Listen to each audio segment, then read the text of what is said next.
11 months in which the Ukrainian people have showed Putin and the world the full force of their courage and the indomitable determination to live free. And through every single step of this horrific war, the American people have been strong and unwavering in their support, and Democrats and Republicans in Congress have stood together.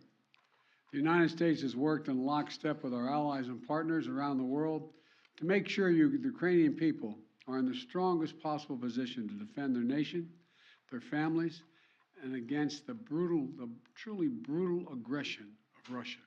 I haven't seen the likes of this in a long time. The United States and Europe are fully united. This morning, I had a long conversation with our NATO allies, German Chancellor Scholz, French President Macron, Prime Minister Sunak, and the Italian Prime Minister Meloni, to continue our close coordination and our full support of Ukraine. Because you all know, I've been saying this for a long time, the expectation on the part of Russia is we're going to break up. We're not going to stay united, but we are fully, thoroughly, totally united. With spring approaching, Ukrainian forces are working to defend the territory they hold and preparing for additional counteroffensives. To liberate their land, they need to be able to counter Russia's evolving tactics and strategy on the battlefield in the very near term. They need to improve their ability to maneuver in open terrain, and they need an enduring capability to deter and defend against Russian aggression over the long term. The Secretary of State and the Secretary of the military behind me they've been deeply involved in this whole effort. Armored capability, as General Austin will tell you, has been critical, and that's why the United States has committed hundreds of armored fighting vehicles to date, including more than 500 as part of the assistance package we announced last Friday. And today I'm announcing that the United States will be sending 31 Abrams tanks to Ukraine, the equivalent of 1 Ukrainian battalion. Secretary Austin has recommended this step because it will enhance the Ukraine's capacity to defend its territory and achieve its strategic objectives. The Abrams tanks are the most capable tanks in the world. They're also extremely complex to operate and maintain. So we're also giving Ukraine the parts and equipment necessary to effectively sustain these tanks on the battlefield. And we'll begin to train the Ukrainian troops on these issues of sustainment, logistics, and maintenance as soon as possible. Delivering these tanks to the field is going to take time. Time that we'll use to make sure the Ukrainians are fully prepared to integrate the Abrams tanks into their defenses. We're also closely coordinated this announcement with our allies. The American contribution will be joined by an additional announcement, including that will be readily available and more easily integrated for use in the battlefield in the coming weeks and months from other countries. I'm grateful to Chancellor Scholz for providing German Leopard 2 tanks and will lead an effort to organize a European contribution of 2 tank battalions for Ukraine. I want to thank the Chancellor for his leadership and his steadfast commitment to our collective efforts to support Ukraine.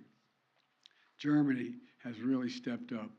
The Chancellor has been a strong voice for unity, a close friend, and for the level of effort we're going to continue. Supporting Ukraine's ability to fight off Russian aggression to defend its sovereignty and territorial integrity is a worldwide commitment. Not just look, it's a worldwide commitment. Last week, in Germany, Secretary Austin convened the Ukraine Defense Contact Group for the 8th time. This group is made up of some 50 nations, each making significant contributions of their own to Ukraine's integrity. Each fully committed to making Ukraine remain strong and independent and able to defend itself against Russian threats and violence. I want to thank every member of that coalition for continuing to step up.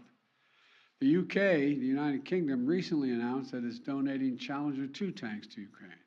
France is contributing AMX-10s, armored fighting vehicles.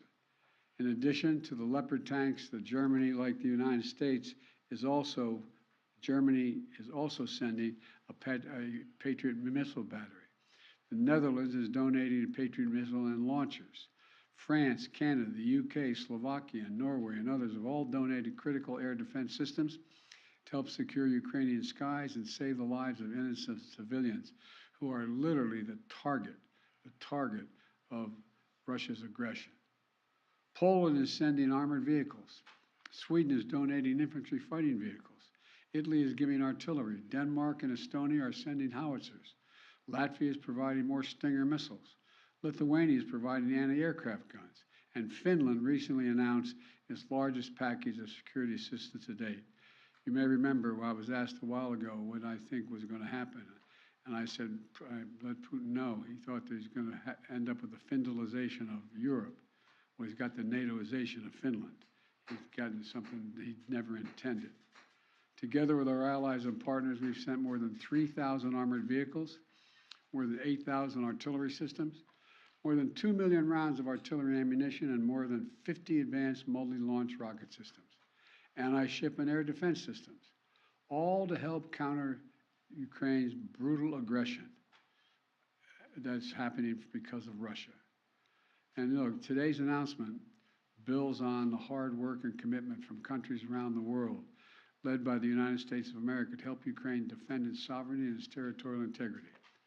That's what this is about, helping Ukraine defend and protect Ukrainian land. It is not an offensive threat to Russia. There is no offensive threat to Russia. If Russian troops return to Russia, they'll be there where they belong. This war would be over today. That's what we all want, an end to this war in just and lasting terms. You know, our teams do not permit one nation. We're not going to allow one nation to steal a neighbor's territory by force. Our terms that preserve Ukraine's sovereignty and territorial integrity and honor the UN Charter. They're the terms we're working on. And you know, these are the terms we all signed up for, and 143 nations voted for in the United Nations General Assembly last October. So, the United States, standing shoulder to shoulder with allies and partners, is going to continue to do all we can to support Ukraine. Putin expected Europe and the United States to weaken our resolve. He expected our support for Ukraine to crumble with time. He was wrong. He was wrong. And he was wrong from the beginning, and he continues to be wrong. We are united. America's united, and so is the world. And we approach the one-year mark, as we do, of the Russian full-scale invasion of Ukraine. We remain united and determined as ever in our conviction and our cause. These tanks are further evidence of our enduring, unflagging commitment to Ukraine and our confidence in the skill of the Ukrainian forces. As I told President Zelensky when he was here, and today's his birthday, by the way, in December, we're with you for as long as it takes, Mr. President. Ukrainians are fighting an age-old battle against aggression and domination. It's a battle Americans have fought proudly, time and again. And it's a battle we're going to make sure the Ukrainians are well equipped to fight as well. This is about freedom. Freedom for Ukraine. Freedom everywhere. It's about the kind of world we want to live in, the world we want to leave to our children. So may God protect the brave Ukrainian defenders of their country and keep the flame of liberty burning brightly as we can. Thank you. Mr. President, why are you taking this decision now? Did Germany force you to change your mind on sending tanks? Germany didn't force me to change my mind. We wanted to make sure we were all together. That's what we're going to do all along. And that's what we're doing right now. Thank you. Mr. President, any response to the Pence disclosures of classified documents? Sir, are the searches of your homes completed? Mr. President, when is Jeff Zients starting as your next chief of staff? These reporters shouting out questions when, I mean, that is a serious announcement that Joe Biden just made. And it really just goes to show how unified the world is against the Russian invasion of Ukraine. He went and listed the number of countries that were giving Ukraine tanks and surface-to-air missiles, armored vehicles. Germany also just announced that they would be giving a battalion of tanks to Ukraine as well, and it sounds like a battalion is around 30. So Ukraine is going to be getting upwards of 60 tanks. It sounds like, which is massive. I'm wondering how quickly these tanks will get into Ukraine, just because it's winter there, and we know that Putin has been kind of using this winter to try to kind of starve out different locations in Ukraine and try to prevent, resources from getting to Ukraine. So I'm hoping that these tanks can be used to kind of create pathways to the cities in need that are being blocked by the Russians. I mean, this is and what Joe Biden said there, that the the Russians, Vladimir Putin is so screwed. He thought that he would just topple Ukraine in a matter of days, and now look where we are. And he has cemented his position as a pariah on the world stage, as someone that only the Chinese want to do business with, and that's only because of the close proximity. If China was across the world, they wouldn't want anything to do with Vladimir Putin.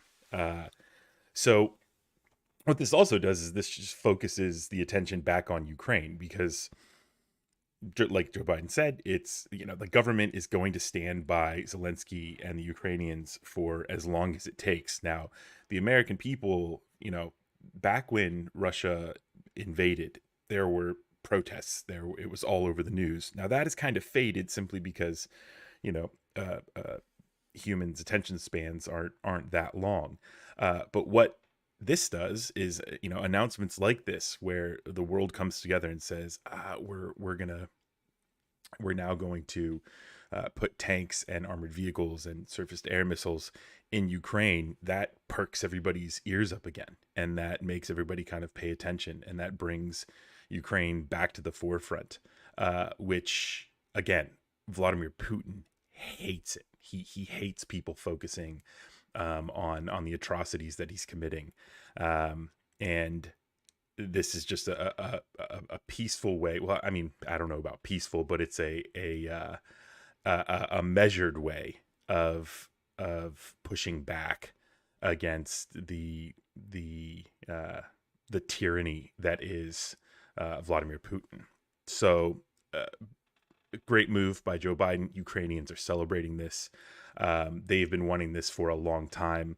I have a German friend who I was speaking to last night when this was all kind of breaking, and he was talking about how, months ago the Germans there was a debate about, sending 5,000 helmets to Ukraine, and now they're sending a number of tanks. And the same thing was happened here in the United States, right? There was a debate about how much aid we should give them, and Zelensky was just here, right, at the end of last year, pleading with Americans for more assistance, for something like this. And so, it's clear that Joe Biden is showing remarkable leadership here, by unifying the world, keeping the world unified, as well as the European leaders, right, and the German chancellor, keeping Europe unified, keeping the United States unified with the world in the pushback against this invasion. I wanted to quickly move on. There was a video I just found on Twitter of the Democratic leadership, and they this morning just happened. I think within the past hour. I think I'm on the West Coast, so 7:45 is when this press conference started. Now, there's been the big news over the past 24 hours is Kevin McCarthy's attacks on Adam Schiff, removing Adam Schiff from committees. And Adam Schiff responded to that today, and so and I listened to like the first 20 seconds of this response before I turned on Biden's speech. So yeah, let's watch Adam Schiff respond to McCarthy pulling him from committees here.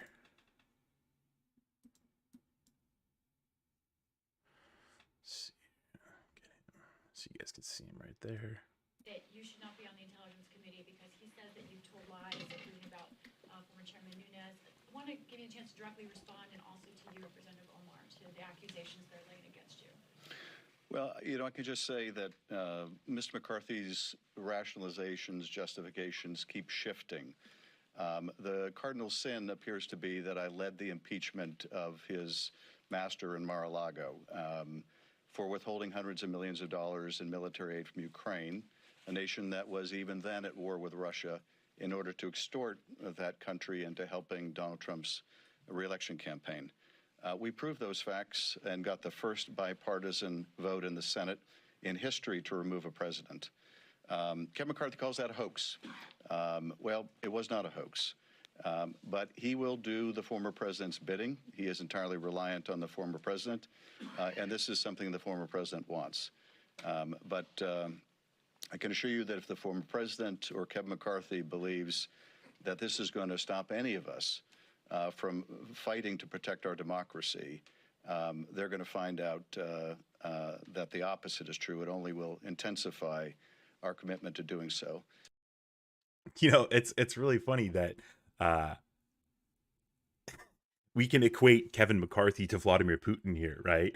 And just when you attack people who have democratic principles at their back, who stand for something, it never works out the way you want it to, right? Like, this is only going to unify Democrats more. The McCarthy attack on Adam Schiff. And I mean, let's call it for what it is. This is a bogus attack on one of the most respected Democrats in the House of Representatives, one of the most well-spoken and just well-spoken. I was going to say like poetic, because if you listen to him, if you listen to him during those impeachment trials, he's just a master of words and of explaining and breaking down the importance of holding Trump accountable for his actions. It's so ridiculous of Kevin McCarthy to pick a fight with Adam Schiff. Like, Adam Schiff he's just so much he's just such a better person than Kevin McCarthy is. His legal mind runs circles around McCarthy's. If McCarthy's even runs at all, I mean, that guy is like getting wheeled in a wheelchair. This guy is a complete and utter moron. And so kicking, Adam Schiff off these committees it enrages, it should enrage people who are watching this and seeing it for what it is. And it's simply just an attack on our democracy, which, that's just par for the course for these Republicans, right? But when we can go and we can watch, President Joe Biden respond to Vladimir Putin and say, look, your attacks on us aren't working like you thought they were, and we're more unified than ever. And then in the next video, like, I didn't know that Adam Schiff was going to be, talking like this, talking about how, an attack on us is only going to make us more unified. Kevin McCarthy, man, when you're being compared by me to Vladimir Putin because of how similar your actions are, because you're attacking Americans, that's pretty embarrassing. That's pretty shameful. So Kevin McCarthy's, I mean, he's going to go down with moves like this, right? Because this is just the beginning. He's going to go down as one of the worst leaders in the history of our country. And this is only the beginning. And exactly, what Joe Biden said and what Adam Schiff said is that we're gonna. If you think that this is gonna stop us, good luck. Good luck with that. We're only gonna push forward, and we're only gonna fight stronger. So, Adam Schiff, right, calling for the Abrams tanks to come out versus Kevin McCarthy. And Kevin McCarthy, I mean, again, when you're compared to Vladimir Putin, you're in the wrong, bud. So I think that's going to be it for the live stream. Thank you guys for tuning in. It's been a while since I've done this. Clive Boyce rep. Thank you guys for joining the comments. I turned on subscriber chat just because I didn't want to deal with Russians talking, in the comments and trying to who knows what kind of racist stuff they would come up with. So I just wanted to let you guys have the subscribers go have free control of the chat. So so thank you guys for commenting, and I will catch you guys in maybe the next video. It seems like there's a ton of news going on today. So we'll see what happens. We'll see what how Putin responds to this, because he's clearly probably not having a good day. So thanks again for checking out the live stream.